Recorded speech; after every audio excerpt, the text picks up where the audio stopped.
Thank you for coming back to the throne room. Now, as I said before, if you have not went ahead and subscribed, please go ahead and do so if you like the videos. Otherwise, come back and check out the other series of these videos. I will be doing 16 of them, which will touch on every single episode of The Last Kingdom, which debuted originally October 17, 2015.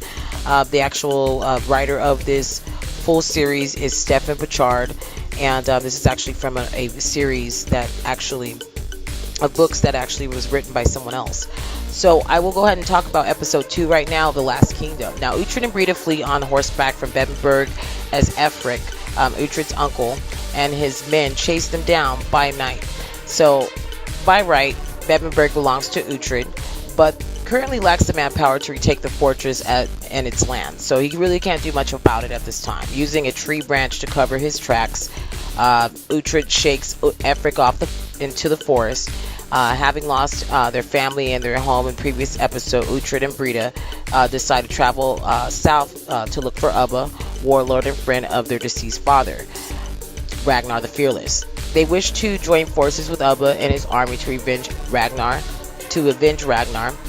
and to take back Bebenberg. They haven't journeyed too far when they encounter a small Saxon village whose inhabitants have been slain. Now, the sole survivor attempts to shoot them with arrows before Brita hurls her axe into his back, and the dying man informs them that it was Danes who murdered the people in the village, a punishment for a rebel Saxon slave who rose up and murdered his Danish master. Now, when Brita demands the name of the alleged rebel Saxon slave, he says it's Uhtred, and Uhtred's standing right there like, what the? And so Brita is now furious with Uhtred for not controlling his quick temper. She declares it would have been better to stay under the radar, let everyone think he was dead, but that's not who Uhtred is. And then, she just goes on to tell him, go ahead and reclaim Bebenberg at a later time. Now, they have a second story to contend with, one that she thinks Ubba will side with over the truth. They decide to still search out Ubba and plead their case. In Winchester, in the Kingdom of Wessex, Alfred is introduced for the first time. He is a godly man as well as a scholar, but suffers from weakness of flesh, both in the form of sexual temptation as well as sickliness, what current scholars believe to be Crohn's disease. He is reminded of his duty of God's work by Father Beocca, the same priest who Uhtred grew up with in Bebenberg. Alfred's brother, Uhtred, currently sits down the throne, and the two share the same ideals of ridding England of the invasive Danes, lest of all England fall to their pagan savagery. Now, the Danes have now they've basically hostilely taken over the East Anglia area and captured its pious king Edmund. Edmund calls for Wessex aid, but the council decides against it, admitting that they are now the last kingdom standing of England. Eastern Mercia, East Anglia, Kent, Sussex, Essex, and Northumbria have fallen to the Danes, and they must fight the pagans with Christian prayers and the blood of English men to get rid of the curse, the plague that's basically cursing their lands. Now, Uhtred and Brita arrive in the East Anglia to seek out Ubba, who knew to be kind of unpredictable, fearsome. He's a chief, and due to his utter reliance and trust in the gods, the only thing that he wants to hear is from his sorcerer story, and they basically take him ransom because that's the only way to get him to really listen.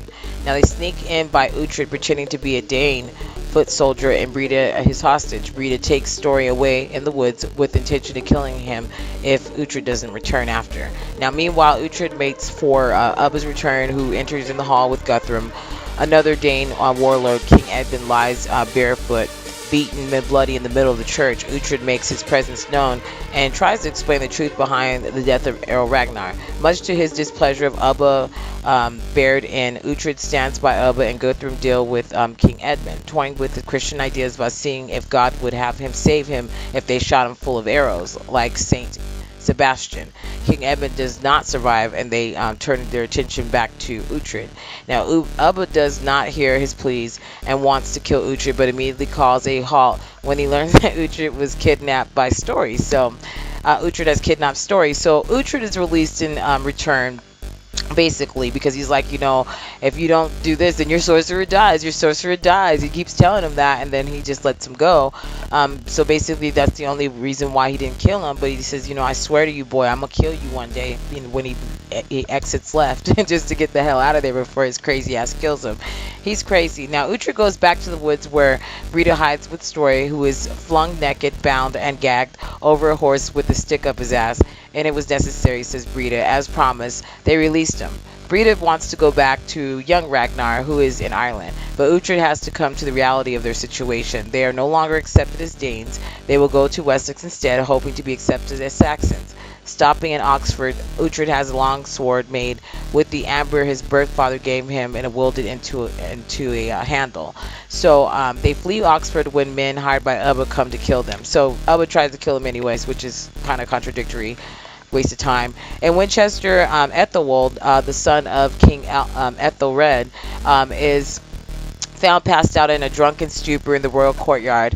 His father is more than displeased, and he hints to his right-hand man, that Lord Otta, the elder, that in the Witten, following his death, Otta must steer the line of succession towards his brother Alfred and not his son, Ethelwald. So, unfortunately, he's drunk, tripping, and he loses the throne because of it. Unfortunately, he's not fit to be king. Now, Uhtred and Brita arrive in Winchester, where Uhtred is happily reunited with Father Beocca, who takes him to see Alfred for the first time. Alfred is rather reserved in his opinions of two newcomers just dressing as pagans, and especially Danes by nature. And Alfred's hall are thousands of scrolls in which he writes down the comings and goings and happenings of all friends and enemies that his spies have managed to gather. He tells Uhtred of the importance of the written word, not only for documentation but also for legacy. It is a hope that one day all kingdoms in England will be united as one, under one God. The idea of a single kingdom called England had begun in Wessex, the last remaining kingdom.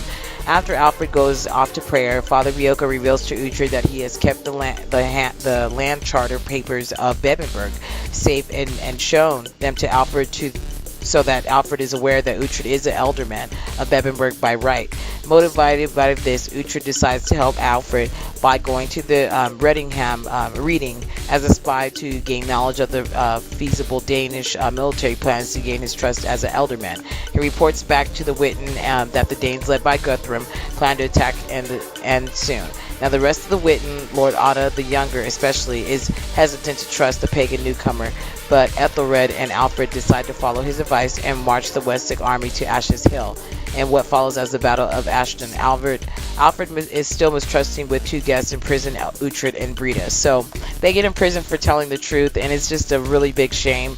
And I feel like this is really a crazy episode. I was like, oh my gosh, I can't believe they're going to put him in jail, even though, this is the truth that he's telling them. And that's just kind of how people do. They take information, they use it for themselves, and they look successful, when really, truly, sometimes people do steal information. So if you like what you heard so far, go ahead and join me next week. I will be doing episode 3 and 4. I will be talking about what happened after they were captured and what Uhtred's going to do, and because of this. Now, I feel like in this case, he should definitely leave and go back to the Danes and just forget all of this business about his land, charter, papers, all this stuff. But unfortunately, the type of personality that he is, he's very, very, very, how would you say, stubborn. And so he's not going to listen to that. So this episode is going to be the last episode to win the season 1 of The Last Kingdom. I will be giving out the name of the winner on June 30th, so please go ahead and tune in. Thank you so much for tuning into the Throne Room. Have a great rest of your evening, day, morning, whenever you're listening to this, and I hope you like it. So my question to you, what do you think is going to happen next with Uhtred? Do you think he's going to leave, or do you think he's going to stay based on what you've heard so far? Thank you so much for tuning into the Throne Room, and thanks for stopping in.